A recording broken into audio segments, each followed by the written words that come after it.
Hello friends, welcome to creative coaching classes. आज हम लोग देखने वाले हैं राजनीति शास्त्र का पहला चैप्टर, लोकतंत्र में सत्ता की भागीदारी। लोकतंत्र में सत्ता की भागीदारी का अर्थ है लोकतंत्र में राज्य की भागीदारी। कहने का तात्पर्य यह हुआ कि लोकतंत्र में जनता की क्या भागीदारियां हैं। आइए इन सभी पॉइंट्स को समझने के लिए हम लोग सबसे पहले समझते हैं लोकतंत्र क्या है। लोकतंत्र मेनली दो वर्ड से मिलकर बना है, लोक और तंत्र। लोक का अर्थ है जनता और तंत्र का अर्थ है शासन। मतलब जनता का शासन को ही हम लोग क्या कहते हैं, लोकतंत्र कहते हैं। ऐसा माना जाता है कि लोकतांत्रिक देश में विविधताओं से परिपूर्ण देश होता है। विविधताओं से परिपूर्ण करने का अर्थ यह है कि उस राज्य में, लोकतांत्रिक राज्य में अलग अलग जाति, अलग अलग धर्म, अलग अलग भाषाओं के लोग निवास करते हैं, रहते हैं। जब उस लोकतांत्रिक राज्य में अलग अलग विविधताएं रहेंगी, अलग अलग जाति, अलग अलग धर्म के लोग रहेंगे, तो वहां पे क्या हो जाएगा, सामाजिक विभाजन की संभावना बढ़ जाएगी। सामाजिक विभाजन की संभावना बढ़ जाएगी। इसके बावजूद भी लोकतांत्रिक राज्य में जनता का तालमेल स्थापित किया जाता है। ठीक है, आइए इन सभी पॉइंट्स को समझने के लिए हम लोग कुछ पॉइंट्स देखते हैं। लोकतंत्र में द्वंद्व, सामाजिक विभेदों की उत्पत्ति, सामाजिक विभेद और सामाजिक विभाजन का क्या अंतर है, विभेदों में तालमेल और संघर्ष। पहला पॉइंट है लोकतंत्र में द्वंद्व। लोकतंत्र में द्वंद्व का अर्थ है लोकतांत्रिक सैद्धांतिक रूप से समानता पर आधारित शासन पद्धति है। किसी भी लोकतांत्रिक राज्य में ऐसा माना जाता है कि लोकतांत्रिक राज्य में समानता पर आधारित शासन पद्धति चलती है। समानता पर आधारित शासन पद्धति कहने का तात्पर्य यह है कि वहां पे अलग अलग जाति, अलग अलग धर्म के लोग रहते हैं। इसके बावजूद भी वहां पर जो नियम है, कानून है, उस सभी के लिए समान होगा। ऐसा खूबी लोकतांत्रिक राज्य की है। परंतु इसमें भी कुछ विरोधाभास मिलते हैं, जिसे लोकतांत्रिक में द्वंद्व की संज्ञा दी गई है। ठीक है, आइए उदाहरण इसके हम लोग देखते हैं। अमेरिका में श्वेत एवं अश्वेत का अंतर। अमेरिका में श्वेत कहने का अर्थ गोरे और अश्वेत कहने का अर्थ काले में अंतर। गोरे और काले में क्या अंतर है अमेरिका में, इसके लिए हम लोग थोड़ा सा समझते हैं। अमेरिका में मार्टिन लूथर किंग ने रंगभेद की नीति के विरुद्ध आवाज उठाई थी। रंगभेद की नीति कहने का अर्थ गोरे और काले के बीच जो भेदभाव किया जाता था अमेरिका में, उसके विरुद्ध अमेरिका में मार्टिन लूथर किंग ने इस रंगभेद की नीति के विरुद्ध आवाज उठाई थी। अब मार्टिन लूथर किंग कौन थे, तो अमेरिका के निवासी थे, अमेरिका के अफ्रीकी मूल के निवासी थे, जो अफ्रीका अमेरिकी लोगों को समान लाने का कार्य किया, जिन्होंने अमेरिका और अफ्रीकी लोगों को समान लाने का कार्य किया, जिन्हें अमेरिका का गांधी के रूप में भी जाना जाता है। तो आपसे एक सवाल पूछा जा सकता है कि अमेरिका का गांधी किन्हें कहा जाता है, तो मार्टिन लूथर किंग को। ठीक, आइए अगला एग्जांपल हम लोग देखते हैं। आयरलैंड में कैथोलिकों और प्रोटेस्टेंटों के बीच संघर्ष। आयरलैंड में कैथोलिकों एवं प्रोटेस्टेंटों के बीच संघर्ष। इसका अर्थ क्या है, कैथोलिकों कौन है और प्रोटेस्टेंट कौन है, देखते हैं। आयरलैंड जो है मेनली एक यूरोप का कंट्री है। यहाँ पर ये आयरलैंड जो है यूरोप का एक कंट्री है जो मेनली ईसाई धर्म वहां पे है। ईसाई धर्म जो है वहां पे मेनली दो शाखाओं में बढ़ चुकी है। दो शाखा कौन से हैं, एक कैथोलिक है, एक प्रोटेस्टेंट है। कैथोलिक किसे कहते हैं, तो कैथोलिक जो है पोप को अपना धर्माध्यक्ष मानने वाले लोग को हम लोग क्या कहेंगे, कैथोलिक कहेंगे। अब पोप को धार्मिक नेतृत्व को स्वीकार नहीं करने वाले लोगों को हम लोग प्रोटेस्टेंट कहेंगे। आप समझ में, पोप जो होते हैं वो ईसाई धर्म के धर्मगुरु को कहा जाता है, पोप। आइए अगला हम लोग देखते हैं एग्जाम्पल। भारत में भी एक क्षेत्र का दूसरे क्षेत्र के लोगों से नफरत। ऐसा आप लोग हमेशा सुनते रहे होंगे कि भारत में भी हमेशा खासकर बिहारी लोगों के साथ भारत के अन्य क्षेत्र में दुर्व्यवहार किया जाता है। ये भी लोकतंत्र में द्वंद्व का एक जीता जागता उदाहरण है। जैसे हम लोग इसके कुछ उदाहरण और भी देख सकते हैं। जैसे सिक्किम में क्या है कि बिहारियों को वहां पर काम करने से रोका गया, वहां पर बिहारियों को मार कर वहां से भगाया गया। अहिंदी भाषी क्षेत्र में, अहिंदी भाषी क्षेत्र कहने का तात्पर्य यह है कि जिस राज्य में हिंदी भाषा मुख्य रूप से न बोली जाती हो, उस क्षेत्र में बिहारियों को या उत्तर भारतीयों को, खासकर बिहारियों और यूपी वालों को उन क्षेत्रों में बहुत ही मारा पीटा जाता है, भला बुरा कहा जाता है, वहां से उनको भगाया जाता है। ये सब भी क्या है, लोकतंत्र में द्वंद्व का उदाहरण है। अगला पॉइंट है सामाजिक विभेदों की उत्पत्ति। समाज में विभेदों की उत्पत्ति अनेक कारणों से होती है, जैसे भाषा के आधार पर, धर्म के आधार पर, जाति के आधार पर एवं क्षेत्र के आधार पर। मेनली लेकिन मुख्य रूप से जन्म को क्या माना जाता है, सामाजिक विभेद का प्रमुख कारण माना जाता है। यह क्वेश्चन बहुत ही इंपॉर्टेंट है कि सामाजिक विभेद का प्रमुख कारण किसे माना जाता है, जन्म को। आइए इस बात को समझते हैं कि क्यों। किसी न किसी व्यक्ति का जन्म किसी खास परिवार विशेष में होता है। उस खास परिवार विशेष का संबंध भी कोई ना कोई जाति से होता है, कोई ना कोई धर्म से होता है। इस कारण से हम लोग अभी पढ़े कि सामाजिक विभेद में धर्म, जाति, भाषा के आधार पर जो अलगाव है उसी को हम लोग सामाजिक विभेद को संज्ञा देंगे। तो जन्म को सामाजिक विभेद का प्रमुख कारण माना जाता है। अगला पॉइंट है सामाजिक विभेदों की उत्पत्ति। सामाजिक विभेदों की उत्पत्ति का तात्पर्य यह है कि समाज में अलगाव। समाज में विभेदों की उत्पत्ति अनेक कारणों से होती है, जैसे भाषा के आधार पर अलगाव होता है, धर्म के आधार पर, जाति के आधार पर और क्षेत्र के आधार पर जो अलगाव उत्पन्न हुए उसे हम लोग सामाजिक विभेदों की उत्पत्ति की संज्ञा देंगे।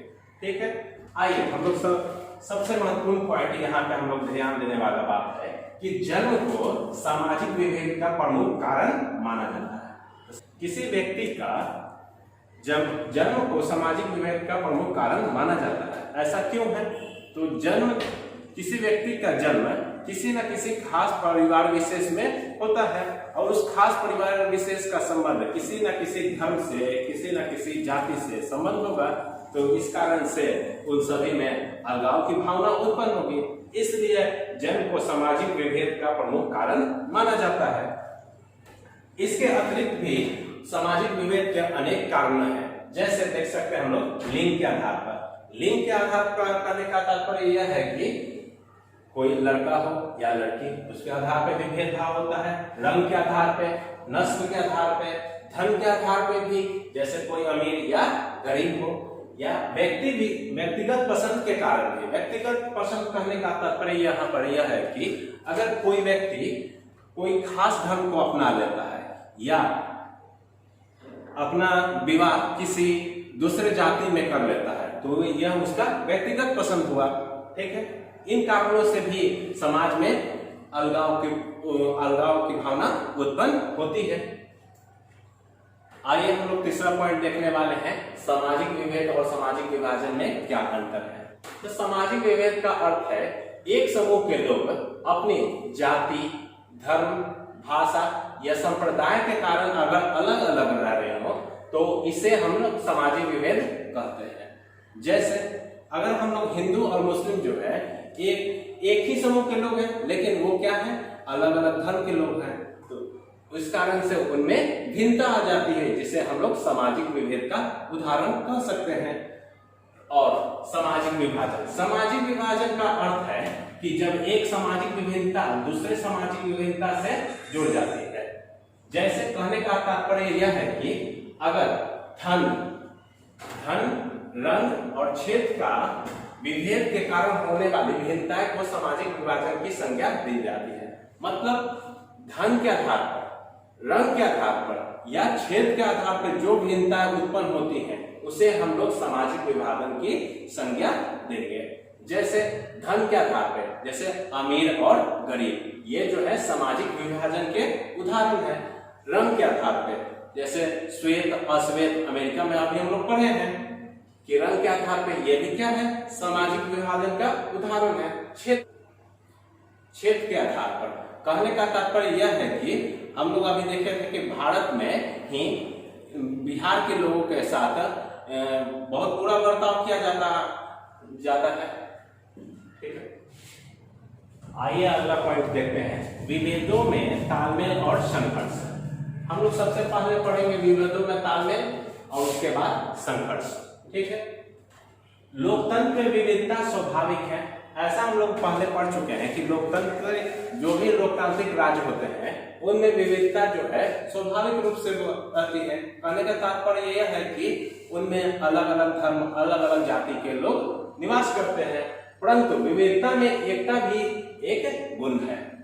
विविधता में एकता भी एक गुण है। इसको हम लोग समझते हैं कैसे, जैसे मान लेते हैं हम लोग भारत भी एक लोकतांत्रिक राज्य है, यहाँ पर भी अलग अलग धर्म के लोग रहते हैं, जैसे हिंदू हैं और मुस्लिम हैं। लेकिन अगर जब भी कहीं बाह्य आक्रमण हुआ या किसी देश ने बाहरी आक्रमण कर दिया तो यहाँ पे कोई ये नहीं देखता कि वो किस धर्म से है, सब ये सोचने लगता है कि हम भारतवासी हैं और मेरी धर्म है कि मेरा यह धर्म है कि या मेरा यह कर्तव्य है कि मैं भारत माता की रक्षा करूं। उस वक्त क्या हो जाता है, अलग अलग धर्म के होने के बावजूद उनका राष्ट्र एक हो जाता है। यही क्या दर्शाता है, विविधता में एकता दर्शाता है। जैसे इसका एक उदाहरण हम देख सकते हैं, हिंदू और मुस्लिम एकता। ठीक है, विविधता में एकता का एक और उदाहरण हम लोग देख सकते हैं, वाराणसी, जिसे मंदिरों का शहर कहा जाता है, पर एक नाजनीन नामक एक मुस्लिम लड़की ने हनुमान चालीसा को उर्दू में लिपिबद्ध कर सर्वधर्म का उदाहरण पेश किया।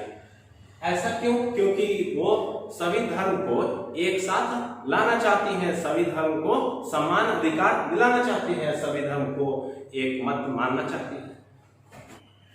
नाजनीन जो मुस्लिम लड़की है वो एक विशाल स्थान से जुड़ी एक संगठन की एक मुस्लिम महिला है। आइए अगला उदाहरण, विभेदों में संघर्ष। विभेदों में संघर्ष का उदाहरण हम लोग देख चुके हैं पहले ही, आयरलैंड जो था उसमें कैथोलिकों और प्रोटेस्टेंटों के बीच में संघर्ष हमने देखा था। ये विभेदों का में संघर्ष का उदाहरण है। Thank you for watching this video. आइए अगला पॉइंट हम लोग देखते हैं, विभेदों का लोकतांत्रिक राजनीति पर प्रभाव।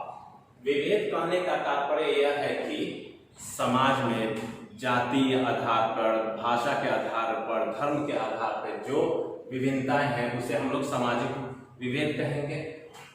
और सामाजिक विभेद का राजनीति पर क्या प्रभाव पड़ रहा है, आइए उसका हम लोग देखने का प्रयास करते हैं। जैसे हम लोग को पता ही है कि किसी भी लोकतांत्रिक देश में सामाजिक विभेद का प्रभाव जरूर से जरूर किस पे पड़ जाता है, तो राजनीति पे। बिना राजनीति पे सामाजिक विभेद का प्रभाव रह ही नहीं सकता। ऐसा कभी नहीं हो सकता है कि सामाजिक विभेद का प्रभाव राजनीति पर न पड़े। इसका उदाहरण हम लोग ब्रिटिश शासकों के समय में भी देख सकते हैं। ब्रिटिश शासकों ने भी फूट डालो और शासन करो की नीति अपनाई थी। उन्होंने भी भारतीयों के बीच हिंदू मुस्लिम की दुहाई देते थे और फूट डालो और शासन करो की नीति अपनाई थी। चलिए आज उसका एक और उदाहरण देख सकते हैं हम लोग। आइए इस बात को एक उदाहरण के तौर पे हम लोग समझते हैं। उत्तरी आयरलैंड भी सामाजिक विभेद की बलि चढ़ा। देखते हैं कैसे। उत्तरी आयरलैंड जो मेनली ईसाई धर्म का उत्तरी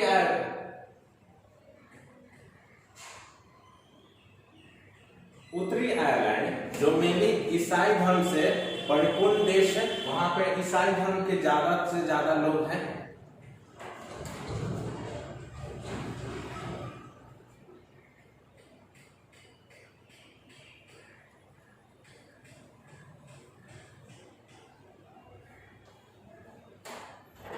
आइए इस बात को उदाहरण के तौर पे हम लोग समझते हैं।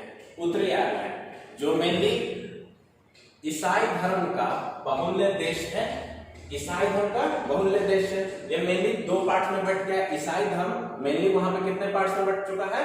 दो पार्ट्स में। कौन कौन? कैथोलिक और प्रोटेस्टेंट।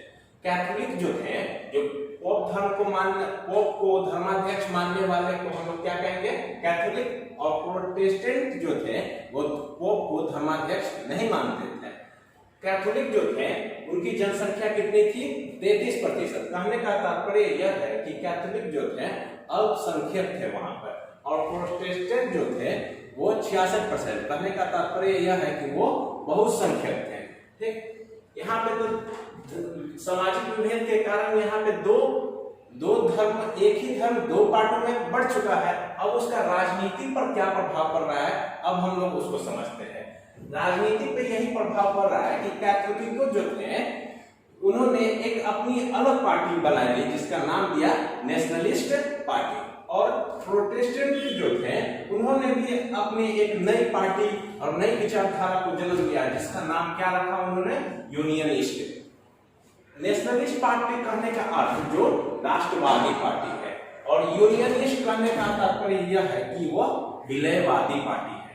ठीक है, नेशनलिस्ट पार्टी जो थे वो क्या चाहते थे? वो चाहते थे कि उत्तरी आयरलैंड को किस में मिला दिया जाए? आयरलैंड गणराज्य में। और यूनियनिस्ट पार्टी जो है विलयवादी, विलय मतलब एक दूसरे से मिला देना। विलयवादी जो पार्टी थी, जो प्रोटेस्टेंट द्वारा समर्थित थी, वो चाहती थी कि ये उत्तरी आयरलैंड को कहाँ मिला दिया जाए? ब्रिटेन में मिला दिया जाए।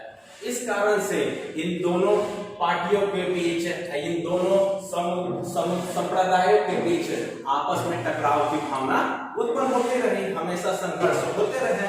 ठीक है,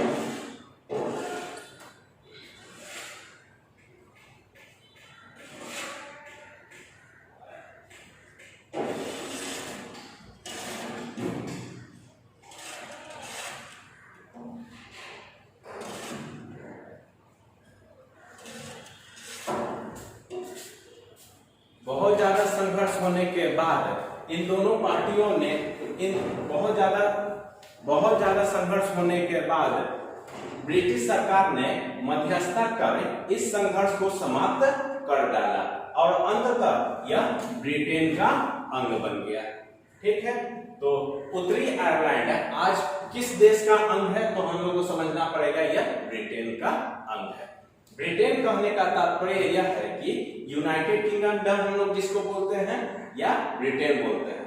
ये ब्रिटेन जो है मेनली 4 देशों से मिलकर बना है। कौन कौन? तो पहला इंग्लैंड, दूसरा उत्तरी आयरलैंड। अभी हम लोग पढ़े कि उत्तरी आयरलैंड जो है किस देश का अंग बन चुका है? यह ब्रिटेन का अंग बन चुका है। तीसरा स्कॉटलैंड, चौथा वेल्स। ठीक है, आइए अगला हम लोग पॉइंट करने वाले हैं सामाजिक विभेदों की राजनीति पर परिणाम। तो सामाजिक विभेद का राजनीति पर क्या परिणाम पड़ा, आइए उसको हम समझते हैं। सामाजिक विभेद राजनीति पर हावी हो जाए, अगर सामाजिक विभेद कहने का तात्पर्य यह है कि अगर धर्म, जाति, भाषा किस पे हावी हो जाए? राजनीति पर हावी हो जाए, तो उसका परिणाम हमेशा दुखद ही आएगा। जैसे हम लोग एक उदाहरण देख सकते हैं यूगोस्लाविया का। ठीक, यूगोस्लाविया क्या है? एक कंट्री है जिसमें अलग अलग जाति, अलग अलग धर्म के लोग हैं। लेकिन वहां पर क्या हुआ? मतलब यूगोस्लाविया जो था वो एक सामाजिक विभेद का एक शिकार हो गया। वहां सामाजिक विभेद होने के कारण वो पूरा अलग अलग छोटे छोटे भागों में वह बट गया। इसका परिणाम क्या होता है कि हम लोग सामाजिक विभेद का राजनीति पर परिणाम पड़ रहा है। क्या परिणाम आया भाई? तो यहाँ से परिणाम यही आया कि सामाजिक विभेद का राजनीति के साथ संगम होना सही नहीं है। ठीक है,